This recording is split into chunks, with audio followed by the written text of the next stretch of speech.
एक तरफ तो सोसाइटी वालों को ग्रेटर नोएडा प्राधिकरण की तरफ से पानी की सप्लाई नहीं हो रही है, दूसरी तरफ उन्हें लगातार पानी का बिल भेजा जा रहा है। इस मुद्दे पर प्राधिकरण के अधिकारियों का कुछ और ही कहना है। प्राधिकरण का कहना है कि रेजिडेंट्स को पहले तो ये पता करना होगा कि उन्हें पानी सप्लाई की हरी झंडी मिली है या नहीं। इसके अलावा प्राधिकरण पानी नहीं सप्लाई होने के लिए बिल्डर को जिम्मेदार बता रहे हैं। इसमें हमारा है कि वाटर सप्लाई के बारे में जो टाउनशिप डेवलप की है गौर ने, तो उसके एंट्रेंस पे हम पानी की दे देते हैं। अब वो वहां से सप्लाई कलेक्ट करना उनका काम है और उसके बाद से और अपने सबलीजी को देना उनका काम है, हमारा काम नहीं है। अब हम इस समय गौर सिटी को 3 करोड़ की बिलिंग कर रहे हैं लगभग। हम पानी उनको दे रहे हैं, उसका रेगुलेटर हमारे पास मीटर है, मीटर से देते हैं पानी को। उसके बाद अंदर सप्लाई पहुंचाना, बिल्डरों को सप्लाई पहुंचाना, हर घर में पानी पहुंचाना उनका काम है या उनके सबलीजी का काम है। अब वो उसको मेंटेनेंस चार्ज में लेते हैं, हमारे यहाँ से कोई बिल रेस नहीं होता, इंडिविजुअल बिल हम कोई रेस नहीं करते। तो अगर उनके यहाँ पानी नहीं सप्लाई हो रहा है तो ये उनको लिखित कंप्लेन हमारे यहाँ थोड़ी करनी चाहिए टाउन प्लानिंग में, हमारे प्लानिंग डिपार्टमेंट में।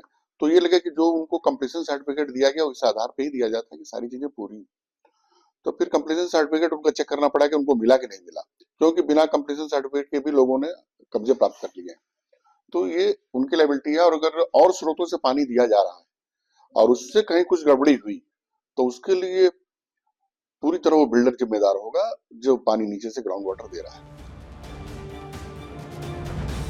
एक तरफ प्राधिकरण का कहना है कि उनकी तरफ से पानी सप्लाई की जा रही है। अब रेजिडेंट्स के फ्लैट तक पानी पहुंच रहा है कि नहीं, इसकी जिम्मेदारी बिल्डर की है। दूसरी तरफ यहाँ के निवासियों का कहना है कि ना तो बिल्डर उनकी बात सुनने को तैयार है और ना ही प्राधिकरण की तरफ से उनकी कोई सुनवाई हो रही है। नोएडा प्राधिकरण का कहना है कि उन्हें पहले शिकायत मिली थी कि उन्हें साफ पानी नहीं मिल रहा है और जाँच में पाया गया कि प्राधिकरण साफ पानी की सप्लाई कर रहा है, लेकिन बिल्डर के साफ सफाई नहीं करने की वजह से उन्हें साफ पानी नहीं मिल रहा है।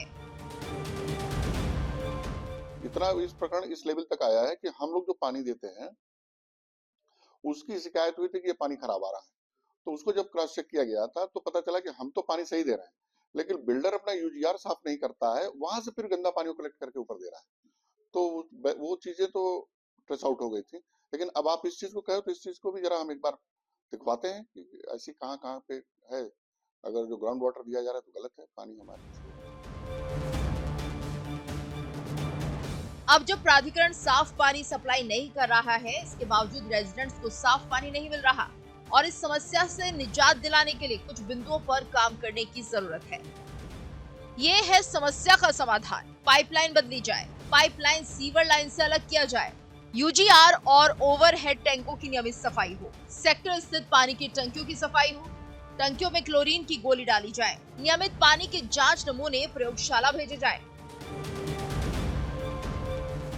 अपने शहर में जब हम आते हैं रहने के लिए, बड़े सपने लेकर के आते हैं कि हम टैक्स पेयर हैं, एक हाई लेवल के टाउनशिप में जाकर के मकान ले रहे हैं, तो जो बेसिक एक ज़रूरतें होती हैं, पानी और बिजली, ये देख करके आदमी मकान लेता है।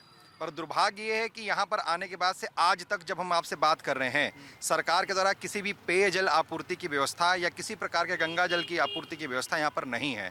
हम सब केवल और केवल भूगर्भ जल पर ही आधारित हैं, उसी पर आश्रित हैं। स्थिति यह है कि दिन पर दिन पानी का लेवल नीचे जा रहा है, पानी खारा हो रहा है और संक्रमण की बीमारियां भी फैल रही हैं, पर अभी तक हमारे पास कोई भी सरकार के द्वारा जलापूर्ति की व्यवस्था नहीं की गई है। तो जैसे सीधे पानी आप लोग अगर मान लीजिए उससे ले रहे हैं बोरवेल की वजह से, तो आप लोगों का तो टीडीएस भी बहुत ज़्यादा होता होगा, क्योंकि गंगा जल तो मिक्स नहीं है। हमारे ऊपर आर्थिक, मानसिक और शारीरिक तीनों तरह का शोषण इस सरकार के द्वारा किया जा रहा है। ऐसा मैं इसलिए कह रहा हूँ, अथॉरिटी में जो भ्रष्ट अधिकारी बैठे हुए हैं केवल फाइलों पर गंगा जल को दौड़ा रहे हैं और अभी तक तो हमारे पास गंगा जल पहुँच नहीं पाया है। और हद तो तब होती है जब ये कहते हैं कि भूगर्भ जल सरकार का है और अगर आप वो पानी ले रहे हैं तो आपको सरकार को बिल देना पड़ेगा। मतलब बिना कनेक्शन के और बिना पानी की आपूर्ति के हमारी सोसाइटी में 75 लाख का बिल सरकार ने पेमेंट के लिए भेज रखा है। वो हाल तब है जब हम भूगर्भ जल पर आश्रित हैं। मतलब अगर पानी का कनेक्शन अगर आप लेते और तो इसका मतलब तो क्या बिल और बढ़ जाता? पानी का कनेक्शन अगर लेते तो मुझे लगता है कि शुरू से अगर रहता तो कंट्रोल में रहता, जो कि पानी का कनेक्शन कभी हुआ नहीं है, बट बिल बढ़ रहा है, उस पर बिल पे ब्याज भी लग रहा है। तो ये ब्याज कौन भरेगा, ये बिल कौन भरेगा? अभी तक जो प्राधिकरण के से नोटिस आ रही है वो ब्याज का बिल सोसाइटी वालों को ही भरना है। नहीं, तो जैसा कि अगर आप कनेक्शन जब नहीं है और प्राधिकरण कहती क्या है कि कनेक्शन क्यों नहीं है या कनेक्शन क्यों नहीं दिया गया? उनके अलग तरह के बहाने हैं। अभी कुछ दिनों में यहाँ पाइप डालनी शुरू हुई है, बट धरातल में जो चीज़ों का जो स्वरूप है वो स्वरूप आ नहीं पाया अभी तक। बस बातें हो रही हैं, जैसा इन्होंने बोला वो फाइलों में ही बातें हो रही हैं, चर्चाएं। प्राधिकरण क्या कहती है कि पानी का कनेक्शन क्यों नहीं दिया? प्राधिकरण का कहना है कि हमने सारी व्यवस्थाएं कर रखी हैं, पीछे से अभी जैसे ही आपूर्ति चालू होगी हम कनेक्शन आपके यहाँ दे देंगे। और ये बात पिछले 5 सालों से हम लोग सुन रहे हैं, अभी तक गंगा जल लापता है।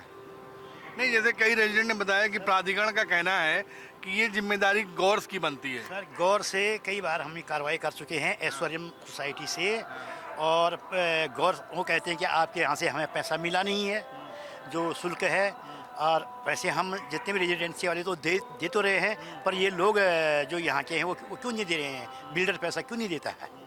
दूसरे में यहाँ जो मूलभूत गौर सिटी 2 में कहीं एक पार्क भी नहीं है बच्चों के लिए, बड़ी दिक्कत है।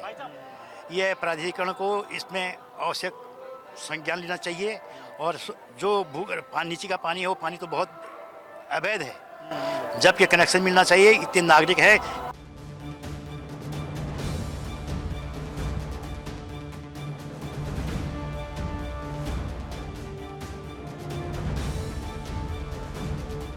समस्या सिर्फ पानी की सप्लाई तक सीमित नहीं है। ग्रेटर नोएडा में तेजी से भूजल स्तर गिर रहा है, जिसकी वजह से हैंडपंप, समरसेबल, नलकूपों के पानी पर निर्भर निवासियों के लिए नई चुनौतियां खड़ी हो रही हैं।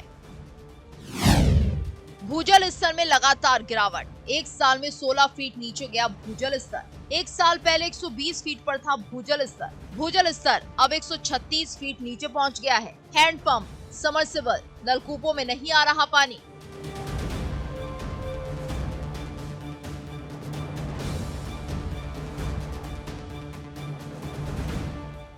गॉड सिटी 2 में पानी ही एक समस्या नहीं है, कई और सारी समस्याएं हैं। बहुत ज़्यादा पॉपुलेशन के हिसाब से ट्रैफिक रहता है सुबह से शाम तक। अगर बारिश हो जाए तो सुबह 1-1 घंटा इसी में अंदर से आप बाहर नहीं निकल सकते, इतना ज़्यादा ट्रैफिक रहता है। हमेशा रोड की कंडीशन हमेशा गड्ढे ही रहते हैं। अभी इन्होंने 2-3 महीने पहले फिर से रिपेयर की है, पूरी कंस्ट्रक्शन पूरा भी नहीं हुआ, रिपेयर किया है, और अभी बारिश हुई है, अभी फिर से शुरू हो गया है। तो हर 4-5-6 महीने में रिपेयर काम होता है। रोड हमेशा खराबी रहती है, ट्रैफिक जाम रहता है, और पार्क एक भी नहीं है। पार्क की बहुत बड़ी समस्या है। मतलब छोटे छोटे सोसाइटी के अपने वही पार्क हैं, उसी में मैनेज करना पड़ता है। जबकि हमारी साथ वाली सोसाइटी है, उसमें उन्होंने 3 अच्छे बड़े पार्क दे रखे हैं, और कुत्तों के लिए एक अलग से जगह दी हुई है। जबकि गॉड सिटी 2 में ऐसा नहीं है। जिन लोगों के घरों में कुत्ते हैं वो सड़कों में ही अपना घुमा रहे हैं, उनकी बदबू आती है, लोगों के पैर पड़ते हैं, तो बहुत ज़्यादा विकट समस्या है इस टाइम। नहीं, तो इसकी आप लोग कंप्लेंट नहीं करते कि भाई जब हमने फ्लैट लिया करोड़ों का तो यहाँ पे न पानी है न सड़क है, तो ऐसा गौर क्यों कर रहे हैं? कई बार करा है, लेकिन कोई सुनवाई नहीं है। कभी सुनने में आता है सरकार के उसमें आती है, अंडर में आएगा, कभी कहते हैं कि गॉड के अंदर में आता है, कभी कहते हैं कि गॉड और जो बिल्डर है उनका आपस में कम्युनिकेशन नहीं है। बिल्डर कहते हैं हमने पेमेंट करी हुई है, गॉड के कहते हैं हमें पेमेंट नहीं हो रखी है। मतलब लेकिन अल्टीमेटली जो हम हैं, टैक्स पेयर हैं, वो सारा नुकसान हमें उठाना पड़ रहा है। ग्रेटर नोएडा में लाखों करोड़ों खर्च कर अपना घर का सपना साकार करने वाले निवासियों के लिए साफ पानी अभी भी चुनौती बना हुआ है, जिसे दुरुस्त करने के लिए युद्ध स्तर पर काम किए जाने की जरूरत है। वहीं जो लोग अभी भी भूजल स्तर पर निर्भर हैं, उनकी समस्या दूर करने के लिए भी जल्दी और ठोस कदम उठाने की जरूरत होगी। इंडिया डेली के लिए ग्रेटर नोएडा से संतोष पाठक की रिपोर्ट।